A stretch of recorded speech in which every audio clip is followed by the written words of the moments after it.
مکمل سپین دروغ وایي. هیڅ کله هم غورځنګ د چا نه پیسې نه دي اخیستې د ملکونو نه یا ایجنسیو نه.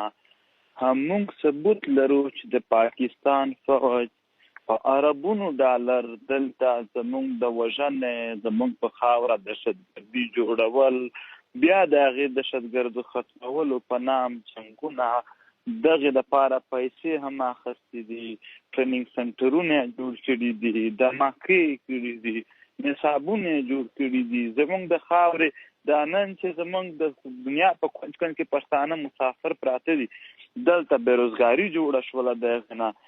جنرال غفور نن وویل چې هلته د ترهګرۍ ضد جګړه روانه وه او وایي کله چې د خلکو مرۍ پرې کېدلې هغه وخت پشتین او علي وزیر او محسن داوړ چیرې وو چې اوس دوی غږ پورته کړی؟ هغه وخت هم علي وزیر موجود و، محسن موجود و. منظور پشتین په 2010 کې صرف FSC کړی د ماشوم و چې هغې نه راپارېخ شوی دی. هغې نه پسې اوس هم فیسبوک وال باندې پراخته چې هغې وخت نه د احتجاجونه کول. په هغې وخت کې هم موجود و. په هغې وخت کې هم په دې قبایلي علاقو کې د طالبانو مخه تعمیل لشکرونو نیولې ده. دی وایي علي وزیر چیرې و؟ علي وزیر هغه سړی دی چې په واڼه کښې د ازبکو تاجکو خلاف د دوی فیملي لشکر جوړ کړل، ورډې کړل. دا نه دي ورده کړي، هغه ځای نه تا راوستلي وو. د دغې خاورې نه کامي لشکرونو دلته جنګونه کړي دي.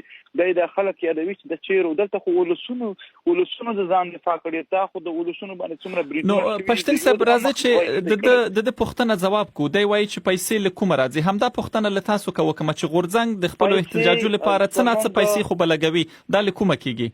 خامخا یې لګوي. که چېرته څوک هم دا شک لري چې PTM ته د پیسې کومه راځي، زه یو دعوت ورکوم ډېر وړوکی، را دې شي زموږ جلسې او جلوسونه دې وګوري. په هغه کې نن موږ چنده بکسه شوروو چې د چا شک بیا چنده بکسه به د په لاس ورکو چې راشه ته یې وګرځوه. زما سره یو وړوکی ویډیو ده، په هغه کې یو ځوان دی چې کپړې پرېږدي خو بکسه ته 3000 روپۍ ور اچوي.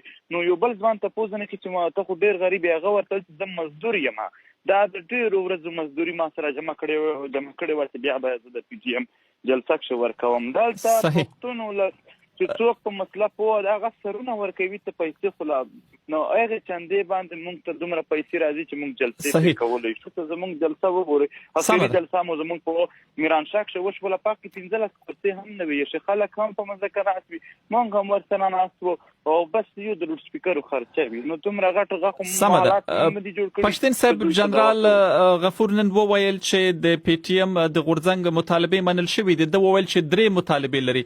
آیا رښتیا هم دا ټولې 3 مطالبې دي او دا خبره بیا تاسو تر څومره سمه بولئ چې وایي ټولې پر ځای شوي د ماینونو لرې کولو د چک پوینټ؟ یوه خبره چې رښتیا پکې کولی هم موږ به دره څه بیس پرې کولی. دومره د سره دروغ شروع کړي. دوی ماینونه یادوي. ماینونه زه درته وایم 3 ورځې اول د ساوت وزیرستان تحصیل سرویکي په غا علاقه کې، په سپلاتو علاقه کې ماشوم د بم نه د ګیلن ماین نه والوته. 2 ورځې اول په غا کې یعنې په بدر کې د ساوت وزیرستان علاقه په هغه کې 2 ماشومان د دغې نه والوته. روزانه بنیادونو باندې غریب خلک ته یار خدای ته د وګوري رحم دته وکړي. غریب ولسونه دی هغه په د دامن یې دالونه یې په بمونو کښې الوزي. جنرال غفور وایي چې د بمونو د پاکولو په دې چاره کې پوځیان هم وژل شوي. دی وایي چې 100 تنه پوځیانو ژوند له لاسه ورکړی تر اوسه پورې چې دا ماینونه پاکوي له سیمې نه. نو د دغه دا مطلب شو چې بس ماینونو صفا کول د زموږ د عوامو کار شو. موږ خو اول دغه کیسه بیخي رد کوو چې دوی وایي چې داسې ماینونو کښې فوجیان غشوي دي. هغه ماینونه دي دوی شخ کړي دي. باید دوی داسې نه وای شخ کړي چې خپل فوجیان یې پښې نقصان دي. بیا خو دا مطالبه لا هم روغه ده چې صفا یې کا، ځکه چې ستا خپل فوجیان به بیا نه پکې مړېږي، هغه به هم نه پکې ورځي.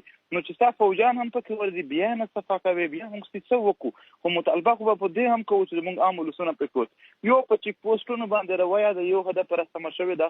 نور د PTM د روانور مطالبه وه تر اوسه پورې ونیوه. زموږ د طاهر داوړ د تحقیقاتو مطالبه باندې څه وشول، دلته د ارمان لوني په مطالبه څه وشول، ټروت اینډ ریکنسیلیشن کمیشن مو یاد کړی و. تاسو خو ژوندي سره یې پته وکړئ جوړ شوی دی که نه دی جوړ، نه دی جوړ. او داسې په عامو خلکو باندې تشدد تر اوسه پورې هم لا چې چېرته د ماکه او سیاست غونډ خلک راغونډ او وهي ټکوي سم زیاتی د دغه پښتین صاحب دوی دا یو تور بیا لګوي. تاسو په خپل هم ویلي چې د افغانستان ولس طبعا تاسو سره خواخوږي لري، درد یو د هغوی ملاتړ در سره ده، خو آیا کله کوم چارواکي هم تاسو سره مخامخ یا په ټلیفون خبرې کړې دي، د ملاتړ څرګندونه یې کړې ده؟ د افغان چارواکو خبره کوم، داسې کله شوي دي؟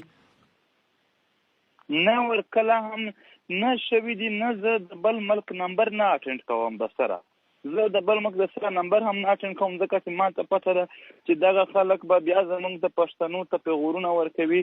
زه نه غواړم زما د وجې سر ته پښتون کام چې چا ته هم یو پیغور ملو شي.